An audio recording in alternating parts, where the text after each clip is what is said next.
Cronenbourg 1664. Sponsor du Tour de France.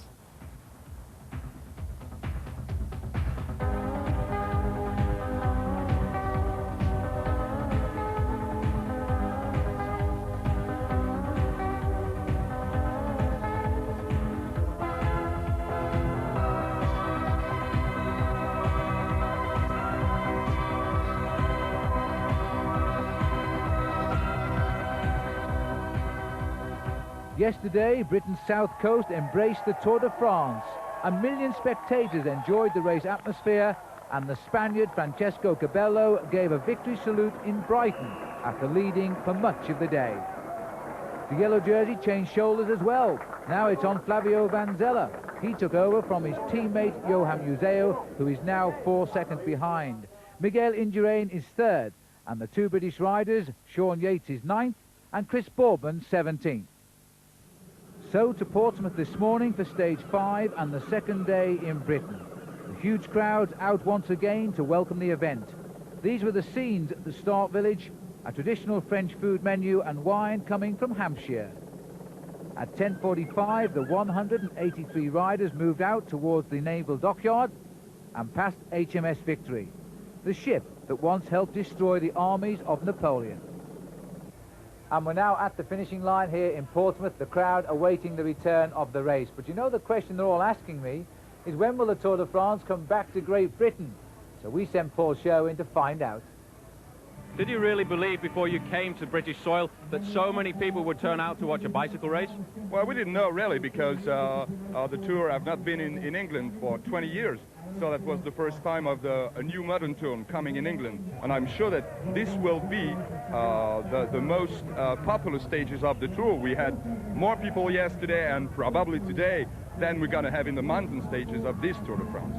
For the last final question everybody is asking at the moment, when are you going to come back?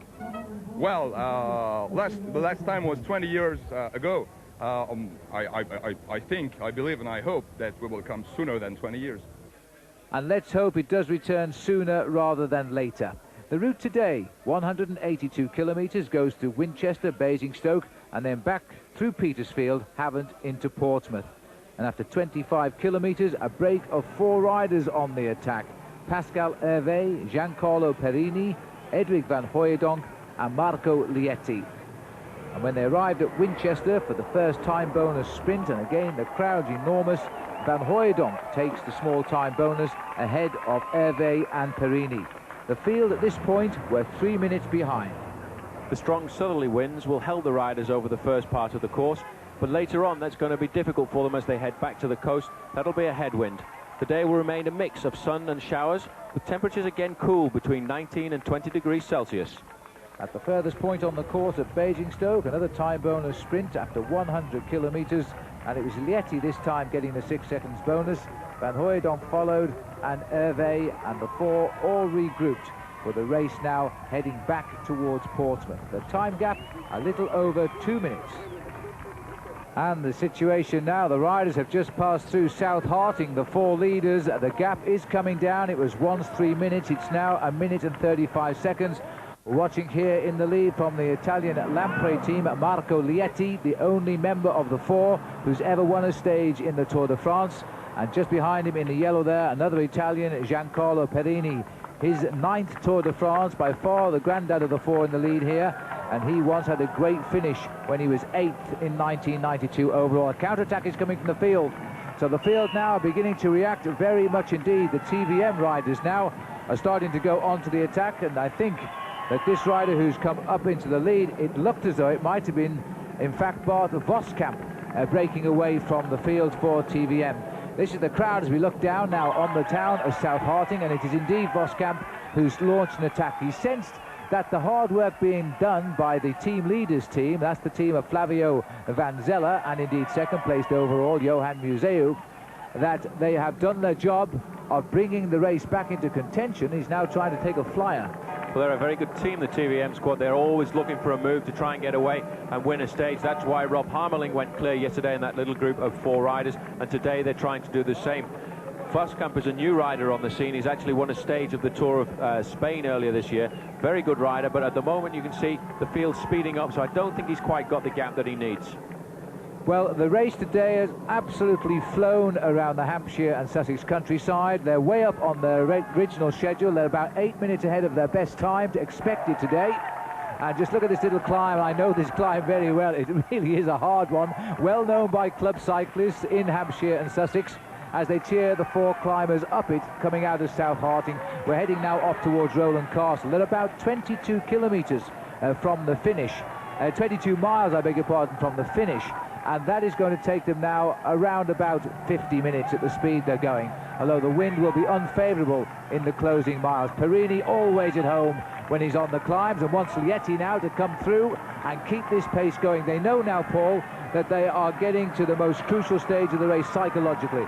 Well, definitely, because now is when the main field is starting to speed up, and these riders realise that the main field behind will be travelling at something like 50 kilometres an hour, 30 miles an hour, and these riders' average speed will only be around about 40 or 45 kilometres an hour, so they could get pulled back very, very quickly. In fact, they're getting information all the time that the gap is descending rapidly. Yates, followed by Pascal Hervé in his first Tour de France, won a stage of the build-up race to the Tour de France in France, the Dauphiné-Libia race. Now we go back to the field. They're on the same climb now, so the gap is coming down dramatically. And the crowd here, as along the route, I think we've probably added another 30 or 40% of spectators onto the course today. Absolutely tremendous, and struggling now, Bart Voskamp, as the field is slowly pulling back in. But from now on down to Rowland's Castle and into Havant, the roads stay very narrow. They duck and they dive. They're perfect for attacking riding. But the riders must stay vigilant because they are quite dangerous in the tightly packed bunch. They're very narrow, there are a lot of spectators, and the riders must keep themselves out of trouble as well. Definitely, which is why all day today we've seen Miguel Indurain riding near to the front to keep out of trouble, because he knows that the slightest deviation from a line could take him down in one of the corners there. Voskamp, well, it was a good try, but you've got to be a very strong man to escape the main field when they're flying along towards the finish here. Van Zelle doing exceptionally well. You can see him just in the middle of the picture there, but on his left shoulder, coming into second position on the road there, is Miguel Indurain. He has not left the top 10 places all day. Well, he has been very, very impressive today, and I think he knows now, after yesterday's finish in Brighton, there are a number of Spanish people here, and they are all here to see Miguel Indurain. Most of them are students here in Britain. They couldn't believe their luck when they found that Big Mig was riding the Tour de France in Great Britain in the next 2 days, and maybe he's trying to create an impression. But he's called his team up too. You can see the similar coloured jersey. He's got 3 men, including himself there. The MG, or the GB MG team of the race leader, anxious to keep the pace high and to keep the chase on. And I think that this breakaway will actually fail. I think they will, because the speed is coming up all the time, and in fact now the GB team have actually slipped back a little bit, but 1 or 2 other teams are starting to become present. There was a Polti jersey there, the yellow and green jersey of the Italian squad of Jamaluddin Abdjajaprov. They're moving to the front. The Once team are moving to the front as well, so there's going to be a general acceleration, and with 1 minute lead that the 4 leaders have at the moment, with 20 miles remaining, it's going to be very tight to stay clear right up until the finish line. 3 riders out of the Tour today, 2 sick, didn't start. Steve Barr of Canada for Team Motorola. The rider we saw in the breakaway yesterday, Wanderlei Magalhaes from Brazil, he didn't start. And retiring on the road, Adriano Baffi. So you're now absolutely up to date with the current state of affairs in the Tour de France, a breakaway of 4. Let's take a break.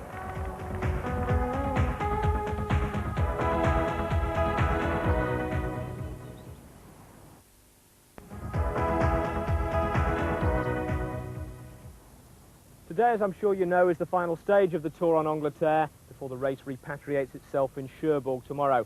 And the man of the last 2 days for me has to have been Shaun Yates on home turf for his 11th and final Tour de France. Yesterday especially was a great day for the great British rider as he toured his old training grounds of East Sussex. Shaun Yates' lap of honour started at Dover Castle yesterday morning with a guard of honour, followed by the honour every cyclist rides for, an audience with Don Filippo. Then, after politely refusing the offer of a small stuffed animal as company, Shaun rode into what turned out to be a 125-mile standing ovation.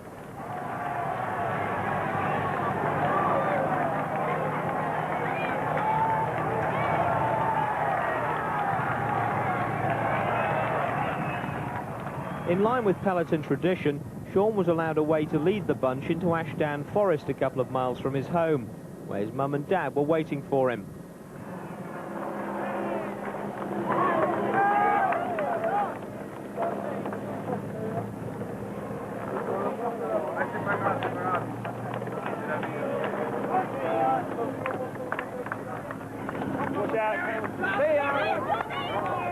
The peloton may extend courtesies, but it doesn't extend them for very long, and after the short sentiment break, the race was back on. Up ahead at the stage finish in Brighton, two more fans with a special interest in the day were waiting. Where's your dad, Liam? Up the front, we hope. I'm not sure Liam's paying too much attention, but it's nice for him to be here, isn't it, for his dad's last tour? Yes, very nice. I mean, it's obviously nicer probably for Shaun because Liam won't remember it. But I'm videoing it all on TV and Liam can see it when he's older. Posterity was available in still form for the Yates family too. And just in case the professionals messed it up, Grandad was wielding the VHS. Come 5 o'clock, the glances were getting anxious. 2 minutes past, first circuit. 5:14, second circuit, the end of an East Sussex boys' homecoming ride, and time for a family reunion.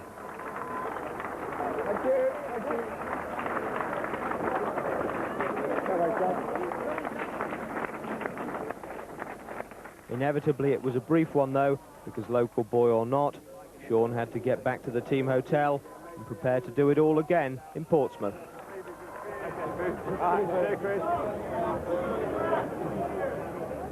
Okay, Bobby, enjoy you later. We're waiting to see the next sprint, which will come in Rowan's Castle. We're heading out down that way now. In fact, where they are now, they might catch a glimpse of the breakaways because there is a turn here where they can see the route for a little while. But I think perhaps a minute and a half will be just too far.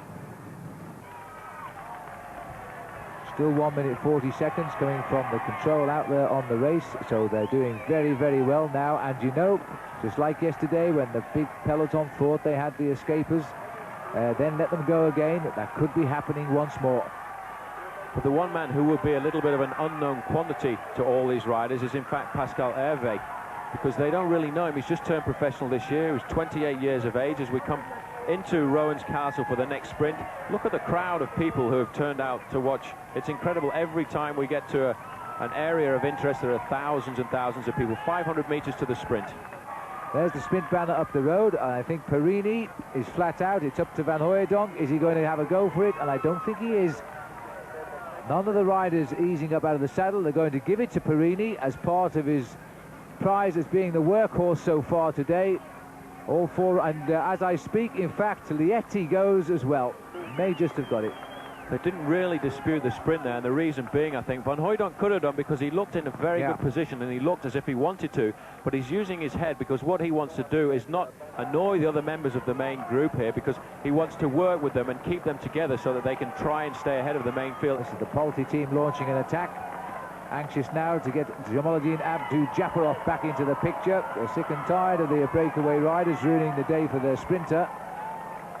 He's won one stage already, an early win on day one. He was safely around that nasty accident, and now they're trying to open up the gaps.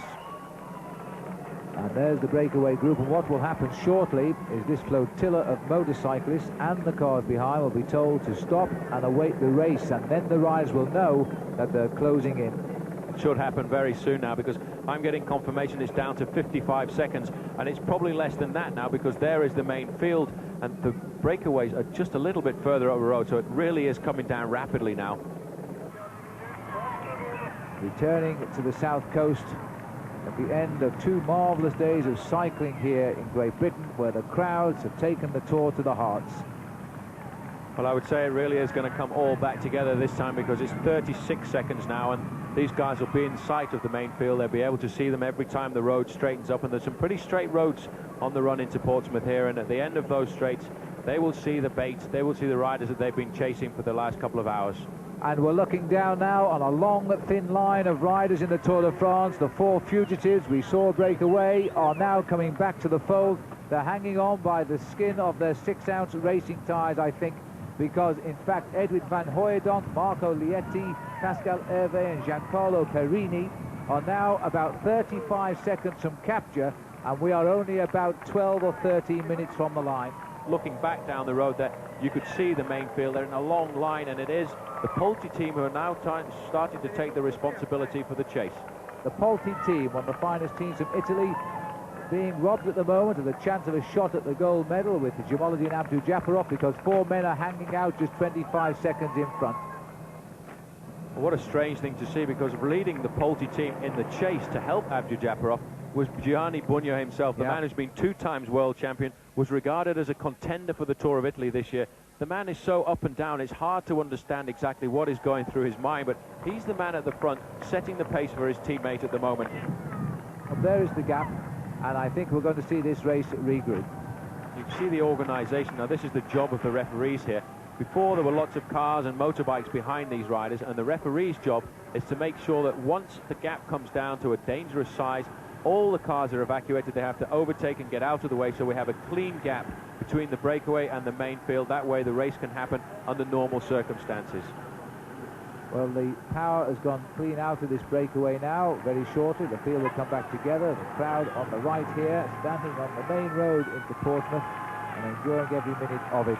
So there it is, it's all over. A long, long breakaway that went clear well before we went to Winchester. Now the field is all together again. So the field has regrouped. The next stop will be the finish down in Portsmouth, but now it really is anybody's race. Well, the arrowhead there changing shape as we look down from the helicopter, but you get some idea of just how fast these riders are now going as they run into the city of Portsmouth, somewhere in the region of 35, 38 miles an hour. There's all of the Polti team coming forward now to try and help their man Abdul-Japarov. The one rider butting in there from Word Perfect was the silver medalist in the Olympic Games, Eric Decker. And there is the rider in the hot seat, of course, Flavio Vanzella, but I think today he might well survive now as the new leader, taking the jersey back on the aeroplane tonight to France. It's good to see Bugno actually contributing to the teamwork in the event here, because during the Tour of Italy he had a big fallout with the team because of one of the big mountain stages. They didn't actually wait for him because he, in my opinion, I wouldn't have waited for him either because he was riding so badly. But there's a much respected hierarchy in Italian cycling that if you are the leader, you have to give everything up to help the leader on that occasion. But today he seems to have integrated himself back into the team, and he's the man who's really orchestrating the lead out by the Polti team here to keep the speed up and to try and take Abdul-Japarov down to the finish line. And the Ukrainian rider, Sergei Uchikov, in his second Tour de France, he's done his bit at the front for the Polti team and now dropping back. Dropping back rather rapidly too, although he slipped back in at number 4, so he's allowed Abdul-Japarov to go onto his wheel, stay number 5 as long as possible. We'll be very shortly going through onto the Esplanade. The riders now go under the next span. I think it's 5 kilometres to go, indeed it is. 3 miles from the finish. And it's always very easy to forget when you look at the spectacle here of how it's a beautiful sight to see a bunch coming into the finish, but I can tell you that there are some riders back there in 30th or 40th position, and they are hanging on for grim death. But you see now the pink jerseys, the pink and white jersey of the Telecom team coming up to the front now, and there with the silver helmet is Olaf Ludwig, the man that they will want to launch into orbit. In the bottom of the screen there, the blue jersey, you can see Phil Anderson is starting to move up Lance Armstrong in the white jersey. He just got his hand on somebody who was obviously in the way, so maybe Armstrong is thinking about going for the stage victory as well today. All these guys are going to have to take some big risks to try and get through because the race is totally blocked across the front, and one thing is in the minds of everybody: I can win a stage of the Tour de France. Going on the far right, an attack now, and it's gone from the Lotto team, who have the King of the Mountains leader on their squad, Peter de Klerk. He'll take the polka dot jersey home to France today, still as leader as it was when he did come here. And the rider this is Hermann Friesen, the opportunist. Friesen, who's won one stage in 4th time a few years ago in the Tour de France. He's gone clear now. Well, he's going to have some strength, because I tell you the wind is strong here. He'll go round at the back and round Clarence Parade and then swing around to line up for the finish. They're going to have to jump on him pretty quickly. Well, he got a good gap there, but it wasn't even the Polti team who could bring him back. It looks again as if it's Lauritsen chasing him down there, and the Polti team disappearing a little bit. 2 Telecom riders will take over straight away to try and keep the speed high. but that was a good move by Frison, and if there'd been one or two little corners, that could have paid off, because he could have got 100 metres quite quickly. Well, the Polti team, in fact, have got swept away there by the anxiousness of a number of teams who believe they can do something here, and Motorola is one of them, and it looks like Yates has gone. Yates has decided to go for it with a long way to go, and he may have gone too soon. The ZG team are on him.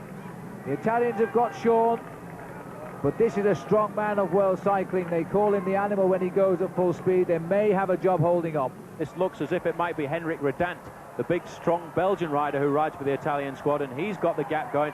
He's no stranger to the UK either, because he won a stage up in, I think it was Dundee a couple of years ago at the start of the Kellogg's Tour of Britain, but he too hasn't got the gap. Rolf Aldag is the pink jerseys man from the Telecom team, bringing it all back together again, and this race is far from over. Oh no, it's not over, Paul, but we're going to swing round for the finish, and it will be very shortly. Telecom now bringing through their big men, Uwe Raab and Olaf Ludwig. Ludwig not in our sight. Yes, he is. He's in second place now, and it looks as though the sprinters should get the day here now, as Ludwig is in second place. He's the danger man, and Olaf Ludwig is the man who wants to win a stage. This is going to be a superb sprint, whoever can get it here in Portsmouth. Ludwig is going to be launched on the right of the picture. The world champion Armstrong Dice is on the far left, but it's Fontanelli too who's trying to come through, but now Hen opens up the sprint, and now goes Abdou Japarov on the left of the picture. Ludwig comes on the right, Ludwig on the right, and Abdou Japarov is beaten in this time out, I think, as Martinelli comes on the far right of our picture. It's going to be a photo, and it's right on the line, and I've got a feeling that the rider who's took it on the line was Nicola Minali, and that is a surprise for the Juvis team. He took it, I think, by the skin of his tie, and Ludwig could well be confirmed to have his second place on the stage in the Tour de France. The leaders were led out, and they served us royally on that finish with a great sprint, and Abdou Japarov was so confused he didn't know which wheel to grab next. It looks as though it was a win for Juvis and a win for Nicola Minali of Italy. What a great finish that was. What a great end to 2 days of racing in Britain, and a win for Nicola Minali of Italy. Olaf Ludwig second for the third time now in the Tour de France. Third, Silvio Martinello. Fourth, Jan Zverada, and fifth, Jamoluddin Abdou Japarov. A very happy man on the podium tonight. Minali, his first ever stage win in the Tour de France. Overall, though, the yellow jersey now staying with Flavio Vanzella. He will take it back to France by 4 seconds ahead of his teammate Johan Museo. Miguel Indurain still poised there in third place. Now let's join Paul Sherwin, who has one man with him who's enjoyed his last 2 days. Chris, these last couple of days in England must have been pretty tough for you. I know the press have been after you all over the place. Do you think you'll have a chance to recover a little bit now you go back to France? Well, I hope so. I tried to look after myself today. I was tired before I started today, but I came through fine. Very, very long stages tomorrow. It's going to be very dependent on the wind, I think. If it's one direction, if it's crosswinds for 270 kilometres, it's going to be a nasty day. But I'd like to thank everybody. I mean, I know it may sound corny, but I've never seen anything like it, and I'll remember it as long as I live. It's absolutely fantastic. So the Tour de France rolls to a halt here in Britain. What a marvellous 2 days they've been. The Tour de France, I think, will be very sad to say farewell to these shores. The riders on a plane tonight, officials following by boat. Just time to tell you about our competition. On Sunday, we'd like you to name the winner of the stage. It's a stage of 216 kilometres, going down from Poitiers to Tressiac. Guess the winner, your name will be in the hat, and you could win the signing on sheet of the rider this morning, Chris Boardman's Fastest Man on Two Wheels new book, and indeed the maillot jaune, signed by the rider of the day who wears it, and we'll make sure it comes to you very quickly after that. What you do is just simply phone this number, 0891 44 44 44, and tell us your selection. Until we meet again in France tomorrow night, from the team here in Great Britain, goodbye.